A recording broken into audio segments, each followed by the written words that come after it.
അസ്സലാമു അലൈക്കും വറഹ്മത്തുള്ളാഹി വബറകാതുഹു. അഊദു ബില്ലാഹി മിനശ് ശൈത്വാനിർ റജീം. ബിസ്മില്ലാഹിർ റഹ്മാനിർ റഹീം. അൽഹംദുലില്ലാഹി റബ്ബിൽ ആലമീൻ. അസ്സലാത്തു വസ്സലാമു അലാ അഷ്റഫിൽ മുർസലീൻ വഅലാ ആലിഹി വസഹ്ബിഹി അജ്മഈൻ. അമ്മാ ബഅദ്. അല്ലാഹുവിൻ്റെ അപാരമായ അനുഗ്രഹത്താൽ തൻസീൽ ഖുർആൻ പാരായണ കോഴ്സിൻ്റെ 5ാമത്തെ ക്ലാസ്സിലാണ് നാം ഇന്ന് ഒരുമിച്ച് കൂടിയിട്ടുള്ളത്. ഇന്ന് നമുക്ക് പഠിക്കാനുള്ള ആയത്ത് സൂറത്തുൽ മുൽക്കിലെ 13, 14, 15 എന്നീ 3 ആയത്തുകളാണ്. ആദ്യമായിട്ട് ഈ 3 ആയത്തുകൾ പാരായണം ചെയ്ത് നോക്കാം. അതിനുശേഷം അതിൽ വരുന്ന പ്രധാനപ്പെട്ട തജ്വീദ് നിയമങ്ങളും മറ്റുമൊക്കെ നമുക്ക് സൂചിപ്പിക്കാം. അതിനുശേഷം നമ്മുടെ ക്ലാസ് അവസാനിപ്പിക്കാം. അപ്പോൾ ആദ്യമായിട്ട് നാം അതിൻ്റെ പാരായണത്തിലേക്ക് കടക്കുകയാണ്. എല്ലാവരും ശ്രദ്ധിച്ച് കേൾക്കുക. അഊദു ബില്ലാഹി മിനശ് ശൈത്വാനിർ റജീം. ബിസ്മില്ലാഹിർ റഹ്മാനിർ റഹീം. وأسروا قولكم أو اجهروا به إنه عليم بذات الصدور ألا يعلم من خلق وهو اللطيف الخبير هو الذي جعل لكم الأرض ذلولا فامشوا في مناكبها وكلوا من رزقه وإليه النشور. ഇനി ഈ ആയത്തുകളിലുള്ള പ്രധാനപ്പെട്ട നാം ശ്രദ്ധിക്കേണ്ട ഏതാനും ചില തജ്വീദ് നിയമങ്ങൾ മാത്രമാണ് പറയുന്നത്.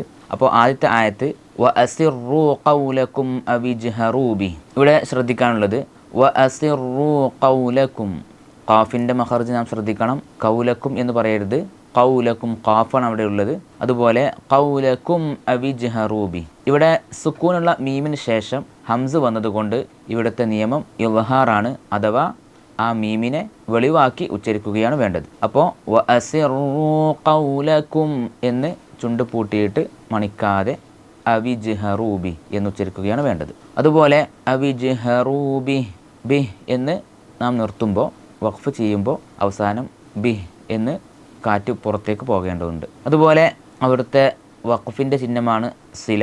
അവിടെ നിർത്താം നിർത്താതിരിക്കാം, ചേർത്തി ഓതലാണ് ഏറ്റവും നല്ലത്. അതിനുശേഷം നമ്മൾ അവിടെ കൂട്ടി ചേർത്തി ഓതുകയാണെങ്കിൽ അവിടെ മറ്റൊരു മദ് വരുന്നുണ്ട്. അതായത് അവിജ്ഹറൂ ബിഹി ഇന്നഹു, അവിജ്ഹറൂ ബിഹി ഇന്നഹു. അപ്പോൾ ഇവിടെ ബിഹി എന്ന് ചേർത്തി ഓതുമ്പോൾ നാം നീട്ടേണ്ടതുണ്ട്. നീട്ടുമ്പോൾ അവിടെ യാ ആണുള്ളത്. അപ്പോൾ മദ്ദക്ഷരത്തിന് ശേഷം ഹംസ് മറ്റൊരു കലിമത്തിൻ്റെ തുടക്കത്തിൽ വന്നതുകൊണ്ട്, മറ്റൊരു പദത്തിൻ്റെ തുടക്കത്തിൽ വന്നതുകൊണ്ട് അവിടെ മദ് മുൻഫസിലാണ്. അവിടെ 7 ഹർക്കത്തിൻ്റെ ഖദർ നീട്ടൽ അനുവദനീയമായിട്ടുള്ള ജായിസായിട്ടുള്ള ഒരു സ്ഥലമാണ്. അപ്പോൾ അവിജ്ഹറൂ ബിഹി ഇന്നഹു എന്ന് നന്നായിട്ട് നീട്ടണം. നീട്ടൽ ജായിസാണ്. ഇതിൻ്റെ ഹുക്മ് ജായിസാണ്, അഥവാ ചെയ്യാം ചെയ്യാതിരിക്കാം അനുവദനീയമാണ് എന്നതാണ് ഇതിൻ്റെ നിയമം. അതുപോലെ അടുത്ത് ശ്രദ്ധിക്കേണ്ടത് ഇന്നഹു, നൂനിന് ഷദ്ദുണ്ട്, അതുകൊണ്ട് തന്നെ നന്നായിട്ട് മണിക്കേണ്ട സ്ഥലമാണ്. അതുപോലെ ഇന്നഹു അലീമും ബി, അലീമും ബി. ഇവിടെ അലീം എന്ന് പറയുമ്പോൾ ഐന് നാം ശ്രദ്ധിക്കണം, അത് ഹംസ ആവരുത്. അലീമുൻ എന്ന് പറയരുത്, അത് ഐന് തന്നെയായിട്ട് കേൾക്കണം. അലീമുൻ, അലീമുൻ. അതുപോലെ അലീമും ബി എന്ന് പറയുമ്പോൾ തെൻവീന് ശേഷം ബാ വന്നതുകൊണ്ട് അവിടുത്തെ നിയമം ആ തെൻവീനിനെ മീമാക്കി മണിച്ച് ഉച്ചരിക്കുകയാണ് വേണ്ടത്. അപ്പോൾ ഇവിടെ അലീമുൻ ബി എന്നല്ല, അലീമും ബി. അവിടെ ആ തെൻവീനിനെ മീമാക്കി മറിക്കണം. അതിന് ഇഖ്ലാബ് എന്നാണ് പറയുക. അലീമും ബിദാത്തിസ് സുദൂർ. ഇവിടെ ദാത്തി സുദൂർ, ഇവിടെ മദ് ആരിലാണ് എന്ന് പറഞ്ഞാൽ മദ്ദക്ഷരത്തിന് ശേഷം സുക്കൂന് വഖഫ് ചെയ്യുമ്പോൾ പുതുതായിട്ട് വരുമ്പോൾ ഉണ്ടാകുന്ന മദ്ദിന മദ് ആരിൽ എന്ന് പറയുക. ഇത് 6 ഹർക്കത്ത് വരെ നീട്ടാവുന്ന മദ്ദാണ്. അതുപോലെ അടുത്ത ആയത്ത് അലാ യഅലമു മൻ ഖലഖ വഹുവൽ ലതീഫുൽ ഖബീർ. അലാ യഅലമു, യഅലമു എന്ന് പറയുമ്പോൾ ഐനിനെ ശ്രദ്ധിക്കണം. യഅലമു എന്ന് പറ്റ അയച്ചുകൊണ്ട് ഓതരുത്. അതുപോലെ യഅലമു എന്ന് പറയരുത്. ഇത് രണ്ടിൻ്റെയും ഇടയിലുള്ള രീതിയിലാണ് നാം ഉച്ചരിക്കേണ്ടത്. അലാ യഅലമു. അതുപോലെ മൻ ഖലഖ, മൻ ഖലഖ എന്ന് പറയുമ്പോൾ സുക്കൂനുള്ള നൂനിന് ശേഷം, അതായത് സാക്കിനായ നൂനിന് ശേഷം ഖാ വന്നപ്പോൾ അവിടുത്തെ നിയമം ഇൽഹാറാണ്. അപ്പോൾ ആ നൂനിനെ വ്യക്തമായിട്ട് വെളിവാക്കിയിട്ട് തന്നെ ഉച്ചരിക്കേണ്ടതുണ്ട്. മൻ ഖലഖ എന്നാണ് ഓതേണ്ടത്. അതല്ലാതെ ഇവിടെ മണിച്ചിട്ട് അലാ യഅലമു മൻ ഖലഖ എന്ന് മണിക്കാൻ പാടില്ല. അതുപോലെ ഖലഖ ഖാ അത് ശബ്ദഗതി ഉയർത്തേണ്ട അക്ഷരമാണ്. അതുപോലെ ഖ എന്നൊക്കെ ഖലഖ എന്നുള്ളതൊക്കെ അതും ഖൽഖലത്തിൻ്റെ അക്ഷരമാണ്. അതുപോലെ വഹുവൽ ലതീഫുൽ ഖബീർ, വഹുവൽ ലതീഫുൽ ഖബീർ. ഇവിടുത്തെ റാഇൻ്റെ നിയമം തർക്കീക്കാണ്. എന്ന് പറഞ്ഞാൽ സുക്കൂനുള്ള യാഇന് ശേഷം റാ വഖഫ് കൊണ്ട് സുക്കൂനുള്ളതായിട്ട് വന്നപ്പോൾ ഇവിടെ റാഇൻ്റെ നിയമം തർക്കീക്കാണ് വരുന്നത്. അതുകൊണ്ട് ഖബീർ എന്നാണ് ഓതേണ്ടത്, ഖബീർ എന്നല്ല. അതുപോലെ ഇവിടുത്തെ മദ് വരുന്നത് ഖബീർ എന്ന് മദ് ആരിലാണ്. അതൊക്കെ നാം പലവട്ടം പറഞ്ഞതാണ്, ഞാൻ അതിലേക്ക് പ്രവേശിക്കുന്നില്ല.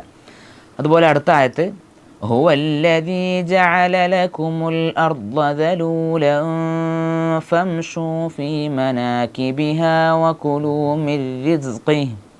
ഇവിടെ ജഅല ലകുമുൽ അർള ദലൂലൻ ഫംശൂ, ദലൂലൻ ഫംശൂ എന്ന് പറയുമ്പോൾ ഇവിടെ തെൻവീനിന് ശേഷം ഫ വന്നപ്പോൾ അവിടുത്തെ നിയമം ഇഖ്ഫ ആണ്. എന്ന് പറഞ്ഞാൽ ആ തെൻവീനിനെ മറച്ച് മണിച്ച് ഉച്ചരിക്കുകയാണ് വേണ്ടത്.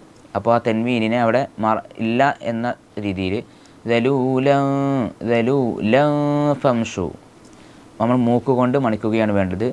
ദലൂലൻ ഫംശു ഫീ മനാകിബിഹാ വകുലൂ മിർ റിസ്ഖി.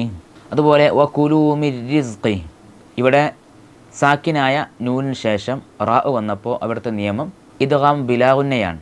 അഥവാ മണിക്കാതെ ആ നൂനിനെ ശേഷമുള്ള റായിലേക്ക് ലയിപ്പിച്ചുകൊണ്ട് ആണ് ഉച്ചരിക്കേണ്ടത്. മിർ റിസ്ഖി എന്നാണ് ഓതേണ്ടത്, മിർ റിസ്ഖി എന്ന് ഓതാൻ പാടില്ല. അതുപോലെ റായിന് രി എന്നാണ് കസർ വരുമ്പോൾ തർക്കീക്കാണ് നിയമം, നേർപ്പിച്ചുകൊണ്ടാണ് ഓതേണ്ടത്. അതുപോലെ വ ഇലൈഹിൻ നുശൂർ, നുശൂർ ഇവിടെ മദ് ആരിലാണ്. അപ്പോൾ ഇത്രയും കാര്യങ്ങളാണ് പ്രധാനമായിട്ടും ഇന്നത്തെ ക്ലാസ്സിൽ നമുക്ക് പറയാനുള്ളത്. ഇൻഷാ അല്ലാഹ് വരും ക്ലാസ്സുകളിൽ നമുക്ക് മറ്റുള്ള കാര്യങ്ങളൊക്കെ സൂചിപ്പിക്കാം. അപ്പോൾ നമുക്ക് ഒന്നുകൂടെ ഈ ഒരു 3 ആയത്തുകൾ ഒന്നുകൂടെ ഓതി നോക്കാം. നിങ്ങൾ നമ്മളുടെ കൂടെ ഓതുന്നുണ്ടാവുമെന്ന് വിശ്വസിക്കുന്നു. ബിസ്മില്ലാഹിർ റഹ്മാനിർ റഹീം.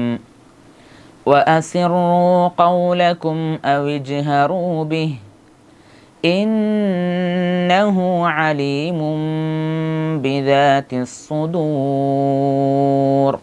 ألا يعلم من خلق وهو اللطيف الخبير.